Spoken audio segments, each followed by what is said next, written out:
I just begin with a quick comment, which is the comments I'm hearing from people who are attending the conference. One is that they have been felt that they've been elevated and educated by what they've heard. People have also spoken about the number of the if you will, potential presidential contenders and how impressed they've been with the remarks of each one of those contenders. They are speaking about national issues and national priorities, and that has surprised a number of the people who said to me, "Gosh, I hadn't met this person, I hadn't heard that one speak, and yet now having heard them, I'm very, very impressed with what I've heard." So, one objective of the conference of letting people get to know one another better seems to be accomplished. But overall, our theme of leadership has been underscored by people like Jeffrey Canada. Jeffrey, who, as you know, was one of the unintentional stars in that movie, Waiting for Superman, spoke to us about education reform and the importance of that. We had a number of business leaders who spoke about the key to being successful in enterprise. I thought it was interesting to have the person who was the former chief executive officer of Walmart saying the key to being a successful leader is not having a big ego and keeping the open shut. So a number of things I think touch different people in different ways, but so far so good, and very pleased with what we've heard. But with that, I'll turn to you. Governor, you previously said that only 3 or 4 Republican candidates would be very capable in this presidential race. Do you still feel that way, and when do you expect to make it a door? Steve, I think there are probably 6 or 7 or 8 who I would look at and say that's someone where they and I agree on major issues, and they could be an effective president of the United States. And how it will sort out among those people, time will tell.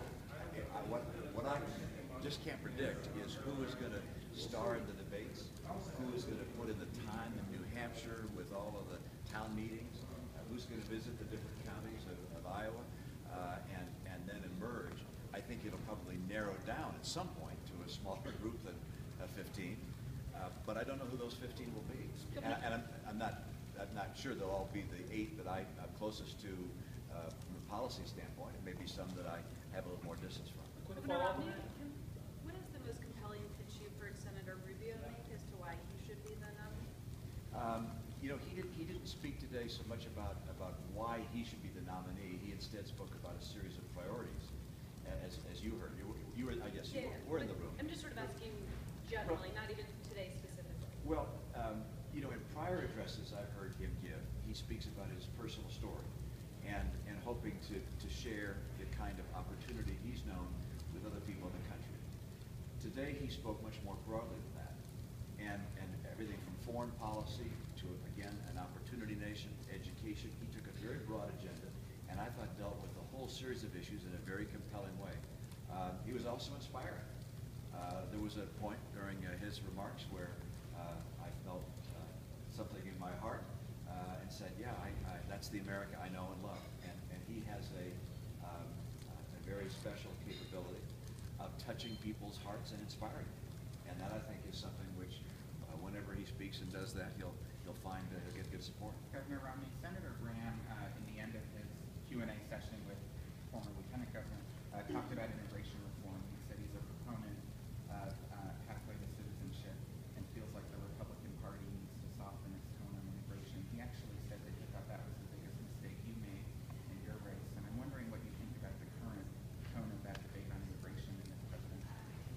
Well, in my case, there's a long list of mistakes, so which one is at the top, I'm not sure I could judge. But I can say that I think you heard from each person who touched on immigration the point that what was most important was the environment, the attitude that is being addressed as opposed to the specific policy point, and that it's important for our party to communicate that we welcome people who are immigrants in this country. We value those who come here in this country and participate in our economy, that we are not hostile or angry or in a mood to reject people based upon their ethnicity. I think it's important for us to have policy as well that's consistent with those themes. I don't know that all of our contenders will have the same policy. My guess is we'll have different policies.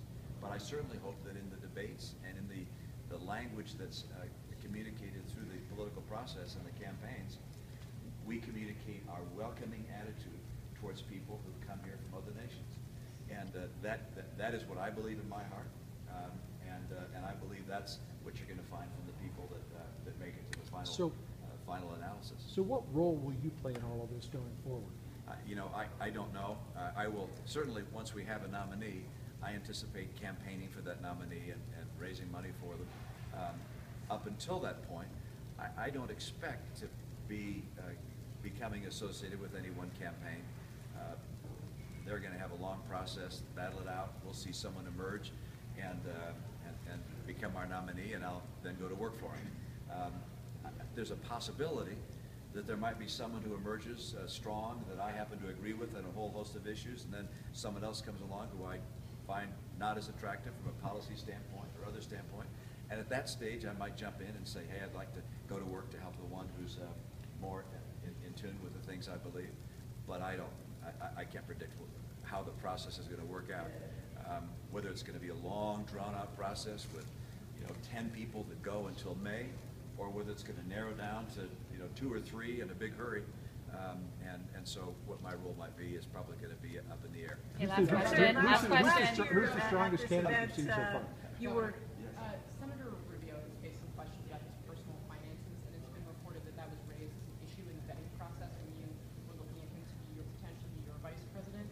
Was that a concern for you, and do you think he's been responsible in handling his personal finances? Well, first of all, the vetting process that we carried out for potential vice presidential nominees was never something we made public. And so any report about what was said or looked at in our vetting process was obviously not based upon fact. And I can also tell you that the story that I read in the New York Times about his spending was not something in any way which colored my feeling about Senator Rubio while I was doing the vice presidential, carrying out the vice presidential process. I frankly thought that I kept on looking in the story to find something that was going to surprise me and say, oh my goodness, did you do that? And I looked at it and said, gosh, this is a guy who's not a wealthy guy, who's making personal choices, probably some that he'd like to go back and make better, just like we all do. But he wasn't in the same financial circumstances I was in. He was a guy, middle-income family, and gosh, I guess the biggest sin I saw in the story was he bought a fishing boat. A guy in Florida with 4 kids, more power to him, made a bunch of money selling a book. Buying a fishing boat strikes me as a pretty nice thing to do for his family, nothing to be ashamed of. Okay, And great. I don't want to be critical of the New York Times, but they did buy the Boston Globe and the Worcester Telegram for $1.3 billion and sold it for $80 million. So if we're talking about bad investment decisions or spending decisions, I'd put that way higher on the list. Governor Jeff Bush was announcing on Monday. Can you just weigh in on his exploratory phase so far and what you hope to see from his campaign? Well, of course, we're all looking from the outside at this stage. The exploratory phase is typically one where we don't have any reports yet, and fundraising and people that have joined. But what you do know from Governor Bush's efforts so far is he has assembled a first-rate team. The people around him are experienced and capable. Many of them I've known from my own campaigns and have a high regard for. And by all appearances, he's raised a lot of money. And I wouldn't be surprised to learn he has raised twice as much as all the others combined. Oh, excuse me. I don't know what the numbers will be, but I think it's going to be a big number because he's worked that very hard. And at this stage, that's a very important thing to do, meaning before the public begins paying attention to presidential contenders and listening to their messages and seeing them in debates, you do some very important things like get the finances for your campaign, get the team assembled, shake out some of the issues that may exist between team members and so forth, get people in the right spots. And from what I've read and from what I know, he's done a terrific job getting that ready. Governor, what's the most important lesson you can pass on to whoever does become the nominee? I'll have a lot of advice for the nominee, whether they want to hear it or not.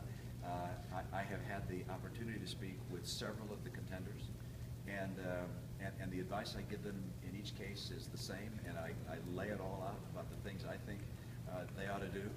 Because I don't know who's going to become the nominee, so I want to help every single one of them at this stage. I don't know that I have the best piece of advice. I do think like we heard last night, that it's important for us to communicate to people of modest means that we have the best prescription to help them have a brighter, more prosperous future for them and for their families. And that includes minorities in particular, where I was far from successful.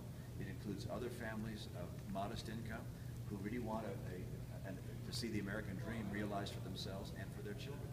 And I believe the policies of my party, I mean, I say this time and again when I go on college campuses, and that is the reason I'm a Republican, the reason I'm a conservative, is that I believe our policies are most capable of helping people have a brighter future. More prosperity, more opportunity, more security, more safety. I'm absolutely convinced of that. And I love getting now and then a debate. We were on an airplane with, not terribly long ago, with Zach Braff. We sat next to each other. You may have seen the tweet of us together. And we had a wonderful, I think about a 2-hour flight, talking about liberal policies, conservative policies. I love having that kind of exchange. Listening to Larry Summers today and talk about his view about the economy and how to help people. Listening to David Axelrod last night and comparing that with Arthur Brooks. I love that. But I'm convinced that our party really is, and its policies really are the policies most designed to help minorities in education, in jobs, in rising incomes, in safety, and to help people of modest means. The rich people, by the way, will do fine under either party. They do. Rich people do fine all over the world, almost regardless of the form of government that exists. But it's the middle income and the poor who suffer from bad policies, and that's what we're seeing in our country right now. Governor, last year you were being touted as maybe running for a third term. There were a lot of people at this event that wanted to see you run a third time. You considered it, rejected it. What's it like to be here knowing that you're not going to run again? You know, it's wonderful watching a campaign when you're seeing it from the outside and you're listening to these excellent people express their views. Look, I loved running. I didn't make the decision not to run again because I didn't like it or I didn't think I was up to the task.